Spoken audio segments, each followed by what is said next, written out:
a 18-as keret, azért az fontos itt a spanyoloknál. Seydou Keita, két lábas becsúszás Nelsontól, de a labdát találta el, talán ezért nem fújták le. Eto'o, Messi még mindig megtolja, Messi beközépre, 2-0, megint csak Eto'o a gólszerző, hát ha így folytatják, akkor ebből megint egy nagy győzelem lehet. 23. perc, Eto'o másodszor is betalál. Messi ezt csodálatosan csinálta meg neki. Technika is, erő is volt ebben a támadásban, ahogy végigvitt ott a jobb oldalon.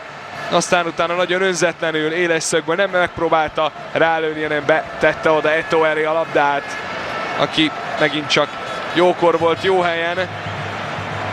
Mondjuk az előző góljánál nagyobbat azért kötve hiszem, látunk még ma, de ki tudja. Itt húzza meg Messi, nem tudja lelángatni Fernando Vega, Eto'óról pedig teljesen megfeledkeznek ott középen. Szépen erőszakosan.